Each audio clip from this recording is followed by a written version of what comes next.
merci de votre accueil. Effectivement, ce qu'on conserve, j'ai déjà parlé du climat, une séance complète, il y a près de 2 ans maintenant ici, dans cette salle, ou un peu moins, plus des interactions entre climat et agriculture. Donc je vais plutôt être assez rapide, et c'est pas mal de temps agenda qui va plus parler du pacte lui-même. Donc, quelques rappels pour les aspects climatiques, que le réchauffement est une réalité. Voilà, donc, en fait, les 5 dernières années ont été les années les plus chaudes qu'on ait connues depuis 150 ans. Voilà, donc, il suffit pour voir les 20 années les plus chaudes de remonter jusqu'en 97, c'est-à-dire 22 ans. Ce n'est pas une surprise, puisque à travers nos activités, on a modifié la composition de l'atmosphère. Alors là, je me focalise sur les gaz à effet de serre qui ont cette propriété de piéger une partie du rayonnement solaire une fois qu'il a été réfléchi à la surface de la planète. Donc, et en fait, de le transformer en énergie, en chaleur. Et en fait, l'effet de serre est quelque chose de bénéfique. Sans cet effet de serre, on ne serait pas là. Le premier gaz à effet de serre, c'est la vapeur d'eau, mais on n'en change pas les quantités dans l'atmosphère directement par nos activités. On les change indirectement. Parce que la surface de l'océan se réchauffe, mais ce sur quoi nous agissons réellement par nos activités, et vous voyez que c'est bien documenté en fait par secteur, par type d'activité, et bien ce sont les compositions du dioxyde de carbone, de méthane, de protoxyde d'azote. En fait, il y a toute une série de gaz à effet de serre dans l'atmosphère, qui ne sont pas listés ici, puisque en gros, à partir du moment où on a 3 atomes dans une molécule gazeuse de l'atmosphère, ça vibre, et c'est gaz à effet de serre. Donc en fait, les seuls molécules qui ne soient pas gaz à effet de serre dans l'atmosphère, c'est l'oxygène et l'azote, évidemment, c'est l'essentiel de notre atmosphère, mais aussi les gaz rares. Par exemple, l'oxygène n'est pas un gaz à effet de serre, mais l'ozone qui a 3 atomes d'oxygène en est un. Voilà, donc avec un résultat net, eh bien, on a augmenté le chauffage, en gros, la quantité d'énergie disponible pour assurer l'équilibre climatique d'à peu près 1%. Donc on augmente le chauffage, il ne faut pas être surpris que, disons, eh bien, la température augmente. Alors, il y a un point qui est très important, c'est que de cette chaleur supplémentaire, il n'y a que 1% utilisé par l'atmosphère. Évidemment, c'est important que l'on regarde ce qui se passe dans l'atmosphère, c'est là où nous vivons, mais l'essentiel va dans l'océan. Et si on veut vraiment, disons, qualifier, je dirais, illustrer la réalité du réchauffement climatique, c'est là où il faut aller. En fait, l'élévation du niveau de la mer est de 3 mm chaque année à peu près actuellement. Un tiers est dû à la dilatation de l'océan. L'océan se réchauffe, il se dilate. Et l'essentiel du reste à la fonte des glaces. Donc les glaciers continentaux, et puis depuis une vingtaine d'années, le Groenland et l'Antarctique. En gros, dans cette élévation du niveau de la mer, qui est très bien documentée, nous avons un double témoignage du réchauffement climatique à travers le réchauffement de l'océan lui-même et la fonte des glaces. Donc, ce sont ces indices, et il y en a beaucoup d'autres, qui nous amènent à conclure, là je m'appuie largement sur le dernier rapport du GIEC, que le réchauffement est sans équivoque. Là, pour nous, c'est une certitude. Il est sans précédent depuis au moins 1 millier d'années, et ce qui est important, c'est qu'une large part résulte des activités humaines. En fait, on peut expliquer l'ensemble du réchauffement des 50 ou 60 dernières années, un peu moins d'1 degré, 10 dixièmes de degré, par les activités humaines. A l'inverse, les causes naturelles de modification du climat à ces échelles de temps, c'est-à-dire la variabilité de l'activité solaire, ou les événements volcaniques importants, par exemple le dernier étant le Pinatubo, qui à chaque fois qu'il y a un événement volcanique, il y a un refroidissement d'1 dixième de degré, ou quelques dixièmes de degré quelques années, eh bien, ces causes naturelles ne peuvent expliquer au mieux qu'1 dixième de degré. Donc on est vraiment dans un monde dont nous avons déjà modifié le climat. Alors ce vers quoi nous allons, là aussi il n'y a pas de surprise, donc plus on va émettre de gaz à effet de serre, plus on va avoir des réchauffements importants. Voilà ce vers quoi nous irions, on en passe si rien n'était fait pour lutter contre le réchauffement climatique. On va parler de scénario émetteur. Nous aurions des réchauffements de 4 à 5 degrés en moyenne à la fin du siècle, donc je dirais que c'est pour les jeunes d'aujourd'hui, ce n'est pas pour les générations futures. Vous voyez qu'il n'est pas homogène, l'océan se réchauffe moins rapidement que les continents, et en particulier dans le Grand Nord, dans les régions de l'Arctique, eh bien, il y a une amplification qui est liée à la diminution des surfaces couvertes de glace et de neige qui réfléchissent le rayonnement solaire. Donc comme il y en a moins, et bien, ça amplifie le réchauffement dans ces régions. Pratiquement, il est 2 fois plus rapide en Arctique qu'en moyenne globale, et c'est déjà le cas. Donc voilà. Donc il faut bien noter que 4 à 5 degrés d'ici la fin du siècle, c'est équivalent à ce que notre planète a connu, disons, depuis la dernière déglaciation, depuis la dernière période glaciaire. Simplement, ce serait 50 à 100 fois plus rapide. Donc c'est vraiment, on passe dans un autre ordre de grandeur. Alors, les conséquences, eh bien, voilà, donc le scénario Luther, vous voyez, c'est le scénario qui nous emmène de 4 à 5 degrés. Il y a, évidemment, tous les modèles ne nous donnent pas, par rapport à ce scénario, les mêmes réponses. Mais vous voyez, on va de 3,5 degrés à plus de 6 degrés, près de 6 degrés. Quand on parle de 4,5 degrés, entre 4 et 5, ce sont les valeurs, disons, centrales. Voilà, et le réchauffement n'est pas stabilisé dans ce cas. On va aller vers 6 à 8 degrés si on continue à émettre, à émettre des gaz à effet de serre. Et en tout état de cause, les conséquences qui sont ici, disons, présentées sont.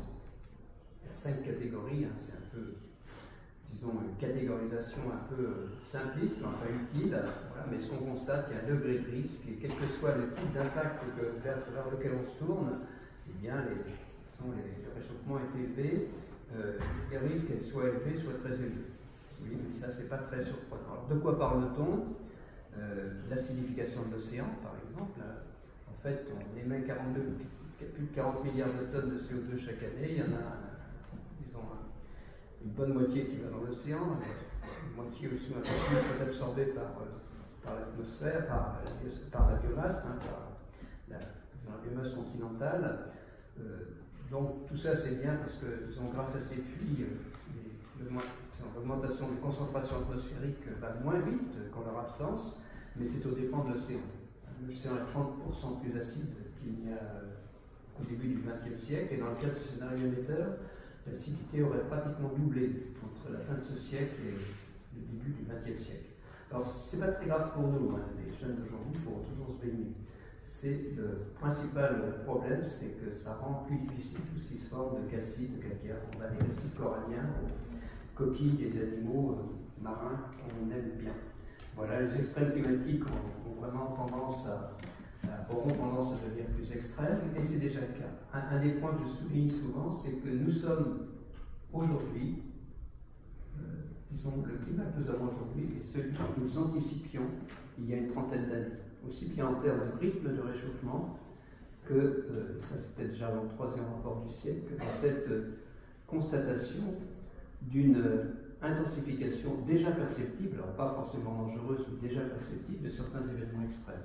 Nous sommes vraiment dans un climat tel que nous l'envisagions, et ça veut dire malheureusement qu'il faut prendre au sérieux ce qui est envisagé pour dans 30 ans et au-delà. Donc, je reviendrai sur quelques exemples. On va parler de réfugiés climatiques, des populations, des ressources en eau, de sécurité alimentaire, de sécurité. Bien sûr, il y a d'autres problèmes environnementaux, la perte de biodiversité, la question des écosystèmes, la pollution, les problèmes de santé et l'environnement. De façon un peu là aussi simpliste, le réchauffement climatique exacerbe ces autres problèmes environnementaux qui n'en ont pas besoin. C'est très clair. Et puis des phénomènes irréversibles, comme la hausse du niveau de la mer. Alors voilà donc quelques points. Donc la hausse du niveau de la mer, c'est un véritable problème à long terme, puisque si le réchauffement était important, on peut craindre, à échéance de quelques siècles, au moins millénaires, la fonte totale du Groenland. C'est quand même 7 mètres d'élévation du niveau de la mer, c'est très loin. On va parler de siècles, voire d'un millénaire, mais ce sont vraiment les émissions des prochaines décennies qui vont en décider. Les rendements agricoles, donc on a déjà montré cela, en fait, il est tout à fait exact qu'il y a des régions qui, en termes de productivité agricole, vont bénéficier du réchauffement, donc bien sûr, mais ce qu'on oublie peut-être quelquefois, c'est qu'il y a aussi des régions qui vont perdre en productivité, en particulier dans les régions tropicales et équatoriales, tout simplement parce qu'au-delà de 30 degrés, il n'y a plus grand-chose qui pousse de façon optimale. Donc le réchauffement de certaines régions, les sécheresses plus importantes font que, vous voyez, à mesure que disons, à échéance, si le réchauffement est limité à échéance de la prochaine décennie, les régions qui perdent et les régions qui gagnent sont pratiquement équilibrées. Et puis, à la fin du siècle, il y a les régions qui perdent en termes de productivité agricole, les régions jaunes ou marron prennent clairement le pas sur les régions qui gagnent. Donc, toute chose égale par ailleurs, disons, le changement climatique se traduira par des pertes de productivité agricole. Et là aussi, évidemment, par rapport à la sécurité alimentaire, il n'y a évidemment pas besoin de ça. Donc, les problèmes les précipitations, on peut être trop long.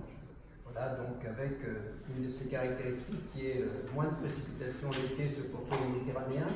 Vous voyez bien à droite les zones marron, jusqu'à 2 fois moins de précipitations, en particulier sur le nord d'Afrique, avec des conséquences sur les ressources en eau, évidemment, sur l'agriculture dans ces régions, aussi bien au nord qu'au sud de la Méditerranée, sur les flux de réfugiés climatiques et sur les feux de forêt, par exemple. Donc, un exemple aussi, l'exemple des feux de forêt. Donc, en fait, ça, ce sont les spécialistes des feux de forêt classent les régions par. Il y a 5 niveaux de risque. Vous voyez, le risque très élevé, c'est rouge foncé. Ça, c'est la carte des risques de feux de forêt à horizon d'une trentaine, une quarantaine d'années. Une différence majeure par rapport à la carte d'aujourd'hui que je n'ai pas mise volontairement, c'est que là, vous voyez, le centre et l'ouest de la France, qui ne sont pas à risque, par exemple, eh bien, deviennent à risque de feux de forêt majeurs. Ce qui n'est pas le cas à cause à la fois du réchauffement et de la diminution des précipitations. En France, donc, bien sûr, 2018 a été l'année la plus chaude. Bien sûr, c'est un peu anecdotique. Voilà, mais là aussi, il y a eu déjà les conséquences sur les rendements en blé, aussi. En particulier, la diminution des rendements en 2016, c'est à cause des inondations importantes. Et la stagnation des rendements depuis les débuts des années 2000 est vraiment attribuée par nos collègues de l'INRA à des phénomènes climatiques. Voilà. Donc, en France, le réchauffement, c'est aussi 4 à 5 degrés d'ici la fin du siècle, bien sûr, en particulier plus accentué sur la partie est. Les conséquences sur les précipitations, quand on regarde les débits des rivières, c'est vraiment, disons, ça a été rappelé, des débits des rivières pourraient diminuer de 30 à 60% en France après 2050. Le dernier rapport du Sénat sur l'adaptation l'a rappelé. C'est très important. Disons, et ça, quelles que soient les régions, c'est vrai aussi pour le bassin Seine-Normandie. Donc, bien sûr, disons, sur le sud-ouest de la France, on peut atteindre 60%, 70% de diminution. Mais vous voyez, ce sont des choses qui sont pratiquement, qui sont aussi vraies pour ce cas non négligeable, des diminutions non négligeables, en gros, du débit des fleuves et des rivières en France sur une bonne partie du territoire. Pas partout, mais c'est bien sûr des choses qu'il faut prendre en compte dans nos domaines. Voilà, le réchauffement climatique et les territoires. Donc, je rappelle quand même que l'agriculture peut contribuer à l'atténuation, qu'il y a une nécessité d'adaptation. C'est très clair, je le redis pour l'agriculture. Et je crois maintenant qu'il faut commencer à s'en préoccuper. Il y a des opportunités aussi, bien sûr. Justement, dans notre section, on parlait de stockage de carbone, il y a tous les aspects de l'alimentation, développement des énergies renouvelables, évidemment dans le territoire. Voilà, il y a évidemment le volonté de l'agriculture dans les prochaines décennies, avec ce risque que j'ai rapidement évoqué de compétition entre l'alimentaire et l'énergétique. Donc en fait, voilà, donc ce qu'il faut faire, eh bien, c'est adopter un scénario sobre. Disons, nos décideurs politiques l'ont bien compris, au moins dans les textes. Si vous lisez le texte de l'accord de Paris, qui fixe un objectif de limiter le réchauffement climatique à 2 degrés, voire 1,5 degré par rapport au pré-industriel, un peu le type de scénario sobre. C'est l'idée que si on y arrive, et si on y arrivait, eh bien, on pourrait s'y adapter pour l'essentiel. C'est bien l'idée, bien sûr, c'est un climat différent, même 1 degré de plus, c'est un climat différent, mais l'idée est là. Mais simplement, c'est un véritable défi, puisque pour limiter par exemple à 1,5 degré, eh bien, on n'a plus que 10 à 15 ans d'émissions au rythme actuel d'utilisation des combustibles fossiles. Donc en gros, il faut laisser 90% des combustibles fossiles facilement accessibles là où ils sont. C'est un message très clair. Donc, je vais passer là-dessus, mais même 2 degrés, 1,5 degré, c'est pas pareil. Ce sont des résultats récents qui montrent qu'un demi-degré, ça compte. Un réchauffement de 2 degrés, il y a des événements extrêmes plus importants. des pertes de biodiversité plus importantes, avec en particulier le risque vraiment que l'ensemble, la quasi-totalité des récifs coralliens tropicaux soient affectés dans ce cas-là, à partir de 2 degrés et au-delà. Voilà, et voilà aussi des conséquences sur la sécurité alimentaire. Alors, où en sommes-nous? Voilà, en fait, en tenant compte de l'ensemble des gaz à effet de serre, nous en sommes en 2020 à peu près à 50 milliards de tonnes d'équivalent CO2. Le scénario ne rien faire, alors à horizon 2030 nous emmène vers 65-70 et vers 4 à 5 degrés à la fin du siècle. Le scénario de l'accord de Paris, même si les engagements étaient tenus, nous emmène vers 55 milliards de tonnes et au moins 3 degrés à la fin du siècle. Pour 2 degrés, il faut diminuer de 20% entre 2020 et 2030 les émissions. Pour 1,5 degré, il faut les diviser par 2. C'est aussi très clair. Alors, maintenant, ce qu'il faut faire, quand on regarde en France, la France a adopté une politique extrêmement ambitieuse, puisqu'on a maintenant dans la nouvelle loi en discussion cet objectif de neutralité carbone à l'horizon 2050. Oui, je n'ai pas dit qu'évidemment il faut que ça se poursuive. Voilà. Il y a aussi une nécessité de neutralité carbone à l'horizon 2050, repoussé à 2075 pour 2 degrés, mais il faut de toute façon neutralité carbone. C'est inscrit, ou ça va être inscrit dans la loi en France, à l'horizon 2050, mais c'est un véritable défi, il faut bien s'en rendre compte. Donc c'est divisé par au moins 6 nos émissions de gaz à effet de serre, sinon plus, d'ici 2050. Donc je rappelle ici l'importance de l'échelle régionale, l'importance aussi bien sur les impacts, sur les solutions à mettre en œuvre, sur l'adaptation. Il faut effectivement de faire preuve d'efficacité dans tous les domaines, aller vers un mix énergétique sobre en carbone, et aussi besoin de sobriété. L'efficacité, c'est utiliser la même quantité d'énergie, mais en faire les mêmes choses avec moins d'énergie. Et puis la sobriété, c'est un peu faire attention à ce qu'on fait. Et je vais passer la parole à Jourdain, qui va nous dire qu'il y a aussi besoin d'investissement. C'est bien l'objectif du pacte finance-climat.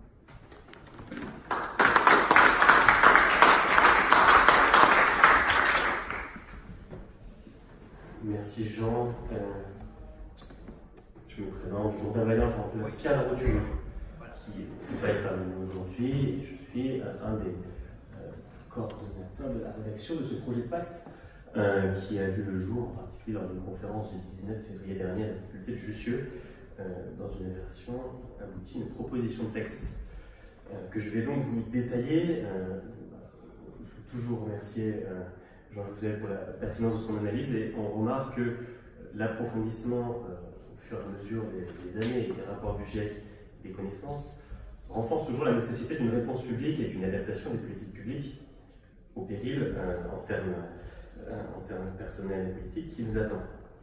Ce péril-là, donc sa connaissance commence à être aboutie. Moi, je vous propose de revenir d'abord via quelques exemples sélectionnés dans différentes coupures de presse par Pierre Larouture sur un certain nombre de symptômes en traduction politique et d'actualité.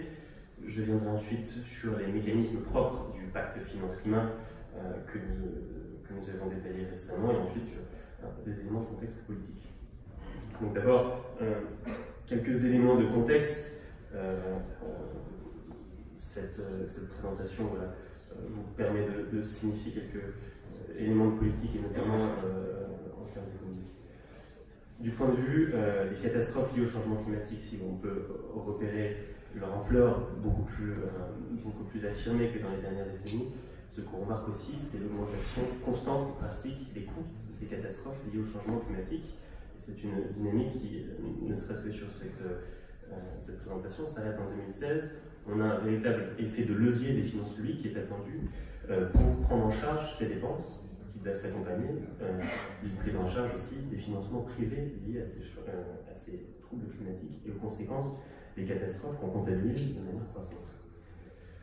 Autre élément d'actualité, là, moins du point de vue du climat que purement du point de vue de la biodiversité. Là, c'est juste une sélection d'un article paru dans Le Monde qui constate, à peu près au même niveau de l'année l'an dernier, que la proposition de 6e extinction d'espèces pour cause anthropique devient une proposition absolument pertinente et qui est parfaitement actuelle. deuxième effet de contexte que vous connaissez, qui a été brièvement abordé par Jean aussi, les projections quant aux baisses des récoltes selon les projections de réchauffement climatique. On arrive là à des scénarios qui menacent non seulement la souveraineté alimentaire de plusieurs zones géographiques, mais la sécurité alimentaire de la totalité de la population mondiale.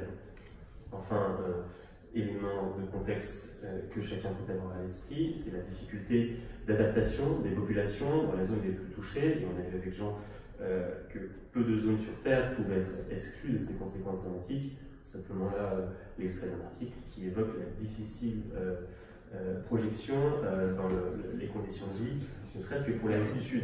Les projections démographiques font l'objet d'un certain nombre d'études, toutes insistent sur la probabilité d'une augmentation drastique du nombre de déplacés et de réfugiés climatiques.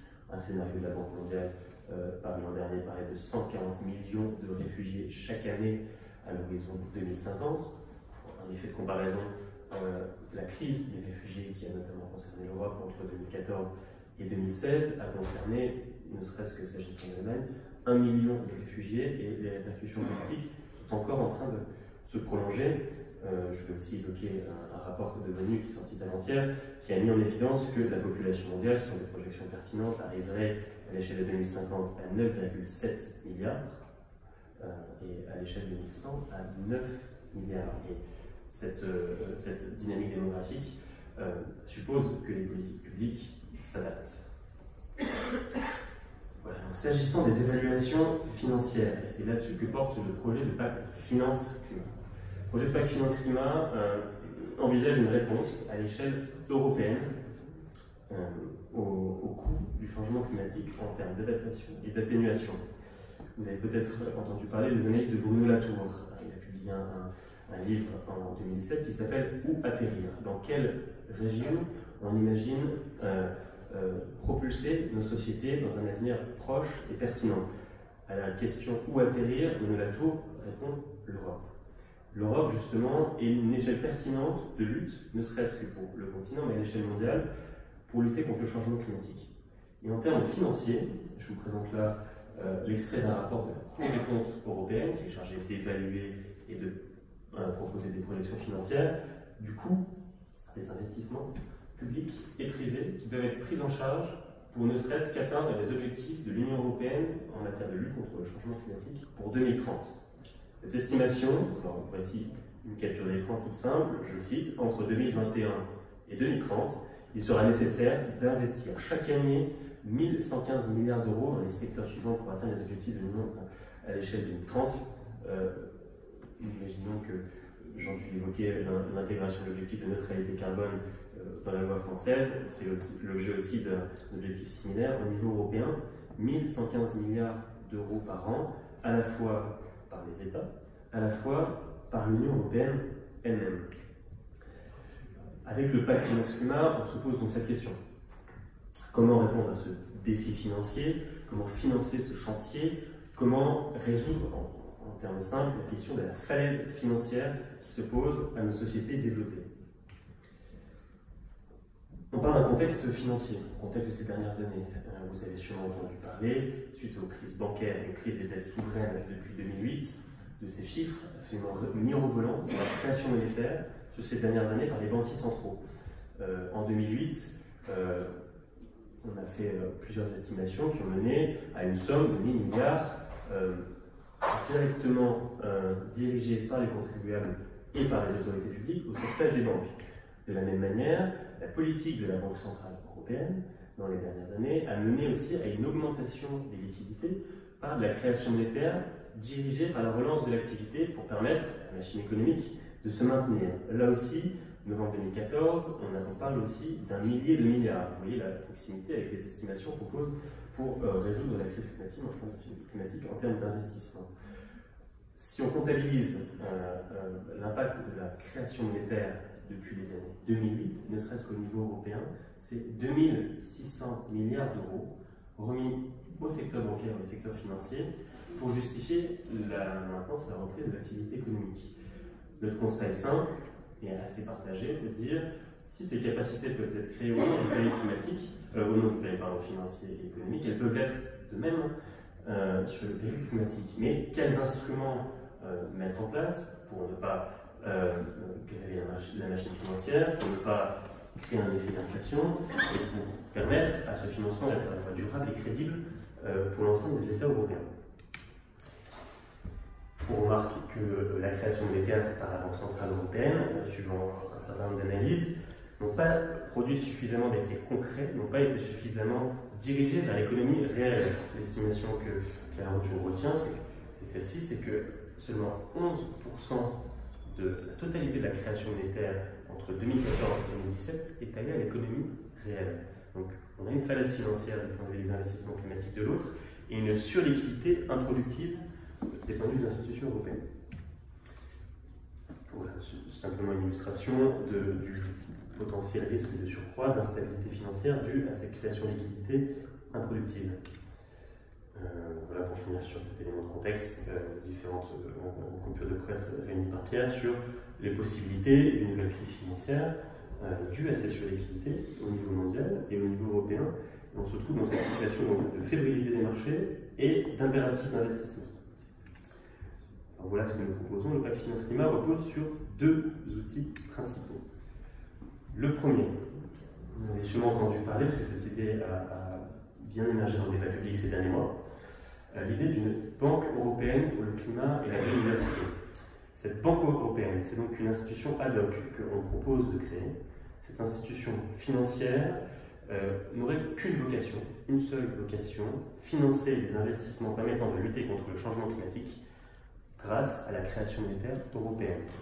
Le constat que l'on fait, c'est qu'il y a des possibilités de création d'un tel organe au sein de la Banque européenne d'investissement, qui est un organe qui existe depuis 1958, qui a déjà eu un certain nombre de filiales qui ont été créées, notamment le Fonds d'investissement européen qui a été créé en 1994 pour le financement des PME au niveau européen. On propose de faire la même chose, mais uniquement dirigé vers les investissements bons pour l'environnement et le climat, la biodiversité. Cette filiale de la Banque européenne d'investissement, qui s'appellerait ainsi, on en a rédigé un exemple de statut qui est disponible sur notre site, et ces statuts listent un certain nombre d'opérations que cette banque pourrait réaliser. Donc, elle pourrait faire des prêts à tous les États membres de l'Union européenne, suivant leur participation. Ces prêts à taux privilégiés que les secteurs financiers ne permettent pas d'avoir aujourd'hui. Et ces opérations qu'on liste sont relatives à l'innovation des bâtiments privés et publics, relatives au mode de transport propre, relatives au développement de l'agroécologie, relatives à la recherche et à l'innovation en matière d'énergie propre, et à un certain nombre d'autres opérations. Et ce paquet d'opérations cumulés ensemble permettrait de donner suffisamment de capacité d'investissement aux acteurs publics comme privés, à moindre coût, pour enclencher ces investissements verts pour la décennie qu'on envisage comme étant décisive. Il y a un précédent. Vous connaissez sûrement l'exemple de la Banque européenne de reconstruction et de développement qui a été créée juste après la chute du mur de Berlin en 1989. Sur l'initiative de dirigeants européens, on a eu la création d'une entité bancaire ad hoc dirigée vers le financement et la reconstruction des pays de l'Est. Et regardez les délais pour mettre en œuvre une telle institution, créée en mai 1990, inaugurée en 1991, un délai extrêmement court au vu de l'urgence qui était à l'époque le rattrapage des économies d'Europe de l'Est vis-à-vis de l'Europe de l'Ouest. Elle visait à financer donc une transition, y compris politique, à mieux financer cette transition d'un point de vue climatique par cet outil bancaire. C'était donc le premier volet du pacte finance-climat. Son deuxième volet, on l'a intitulé le Fonds européen climat et biodiversité. Il part d'un constat, c'est que la création monétaire via le système bancaire a absolument sa pertinence pour enclencher des investissements pour les agents capacité de financement qui peuvent ensuite rembourser grâce au retour sur investissement. Mais il y a un problème, et c'est un problème qu'on constate quand certains agents politiques désirent reprendre qu'une partie de notre projet, c'est qu'en contrepartie de prêts, on a besoin de financement direct, de subventions en termes simples d'argent frais, pour donner plus de marge aux agents économiques, privés comme publics. Le Fonds européen climat et biodiversité, qu'est-ce que c'est? C'est la proposition de création d'un budget uniquement dédié aux mêmes opérations que la banque que j'ai citée, donc l'innovation thermique des bâtiments, le développement de transport propre, l'agroécologie, mais sous forme de subventions directes. C'est en réalité une proposition de budget européen pour abonder les finances des États membres et abonder directement les ménages et les entreprises pour qu'elles puissent financer leurs travaux de rénovation énergétique, qu'elles puissent financer leurs propres investissements et qu'elles aient finalement des marges de manœuvre suffisantes pour que cette transition se fasse à un niveau micro. Sur quoi on compte dédier ce Fonds européen climat et biodiversité? On a une projection, je vous en expliquerai les détails par la suite, mais d'un budget de 100 milliards d'euros par an. Ce n'est rien à l'échelle de ça, c'est du budget de l'Union européenne. Pour simple avis, 100 milliards à l'échelle européenne, constatez qu'en parallèle, le budget français, c'est 300 milliards par an. Donc on dit, à l'échelle de toute l'Europe, on pourrait avoir cette capacité de financement direct de 100 milliards, qu'on répartirait selon la clé de répartition suivante. 40 milliards dédiés au financement de la transition pour le pourtour méditerranéen et le continent africain, 10 milliards pour la recherche et l'innovation et 50 milliards ensuite de cofinancement pour des programmes européens. Sur quoi fonder le financement de ce budget? Ce budget, vous n'êtes pas sans savoir que les questions fiscales, notamment environnementales, ne sont pas sans poser certaines questions d'acceptabilité. Avec les gilets jaunes, c'est le des symptômes. Et on se dit qu'à l'échelle européenne, il y a un moyen de financement qui pourrait éviter de toucher à l'épargne des citoyens, éviter d'impacter les revenus des citoyens. Et c'est pour ça qu'on propose que ce Fonds européen climat et biodiversité soit assis sur un impôt sur les bénéfices. L'impôt sur les bénéfices existe dans tous les États membres de l'Union européenne et on prévoit d'en créer un à l'échelle donc de l'Union, pas à l'échelle des États, mais à l'échelle de l'Union. Qu'est-ce que ça signifie dans le contexte actuel? Regardez sur ce diagramme, vous voyez la dynamique de l'imposition sur les bénéfices à l'échelle européenne, à l'échelle des États. À l'échelle des États, depuis que l'harmonisation, en tout cas théorique, se fait au niveau de l'Union européenne, on constate une course à la baisse des taux d'imposition sur les bénéfices. Dans chacun des États membres de l'Union européenne, ce qui fait qu'on perd ses capacités de financement alors que la falaise financière est d'autant plus forte et constante qu'auparavant. Ce qu'on propose, c'est de créer une taxation carbone sur les bénéfices des entreprises les plus polluantes. En quelque sorte, le mécanisme qu'on a essayé de mettre au point prend acte que la concurrence fiscale a miné les ressources des États membres. On prend acte qu'il y a toujours une capacité de financement via les bénéfices où les impositions ont drastiquement baissé ces 20 dernières années. Et pour que cette taxe sur les bénéfices au niveau européen soit juste, on propose de la conditionner au bilan carbone des entreprises européennes les plus polluantes. Il existe en effet depuis 2014 une directive qui impose un reporting sur toutes les activités non financières des entreprises dans lesquelles il y a un bilan carbone. Chaque entreprise dit j'ai émis autant de carbone pendant l'exercice précédent, voilà quel est mon résultat carbone. On propose d'asseoir cette taxation sur les bénéfices, justement sur cette évaluation du bilan carbone de chacune des entreprises, et en fonction de leur effort, on modulerait cette taxe au niveau européen. Juste à titre d'exemple, je vous parle de la dynamique de l'imposition sur les bénéfices. Regardez la différence entre la dynamique européenne et la dynamique américaine, les plus, les plus intrusifs sur la fiscalité des entreprises ne sont pas ceux que l'on croit. Entre Roosevelt et Donald Trump, ce schéma se prolonge bien au-delà de ce qu'on voit dans l'échelle temporelle sur ceci. Le schéma est simple, l'imposition sur les bénéfices était maintenue à 38%. Elle est passée à 24% avec Donald Trump. Tandis que la concurrence fiscale, le dumping fiscal au sein des États membres de l'Union européenne a fait que le taux moyen d'imposition sur les bénéfices des sociétés atteint aujourd'hui la barre de 20%. Suite à cette dynamique, on se propose non pas de la remettre à ce qu'elle était dans les années 90, mais de profiter en quelque sorte de cette différentielle de fiscalité pour donner aux agents européens la capacité d'avoir un financement sur l'imposition sur les sociétés. Donc on répète, ce n'est pas une imposition sur les personnes qui soutiendrait ce fonds climat et biodiversité, ce n'est pas exactement l'impôt sur les entreprises, mais un impôt fixé dans le cadre de notre élection à 5% sur les bénéfices, et la certitude que l'on a, tant sur le volet banque que sur le volet budget, suite à ce qu'on a rédigé comme projet, c'est que ces investissements iront directement dans l'économie productive et directement abonder les dépenses servant à lutter contre le changement climatique et à ses effets. Une projection parmi d'autres. Si vous prenez l'exemple d'une facture d'investissement, soit pour une entreprise, des particuliers, des collectivités, le policy mix que l'on propose, on dit le mélange de divers dispositifs que l'on prévoit, met en place donc, par exemple, c'est une projection, mettons si vous êtes un ménage pour isoler votre maison, un prêt à taux zéro, taux préférentiel par la Banque européenne du climat et de la biodiversité pour 50% du financement de nos travaux, 20% financé par le budget climat que l'on propose, et ensuite 30% financé par les politiques déjà existantes par les États membres. Ça permet d'alléger la charge financière pour les ménages et pour les entreprises quant à leur adaptation au changement climatique. Quels sont les effets possibles de la mise en œuvre du pacte finance-climat? L'effet le plus net fait l'objet d'énormément d'évaluations, vous en avez sûrement déjà entendu parler. La mise en place d'instruments de lutte contre le changement climatique aurait un effet absolument exceptionnel sur l'emploi. Ce serait une politique d'ampleur inédite, pour être honnête. Ça, c'est une évaluation de l'ADEME qui date de 2018.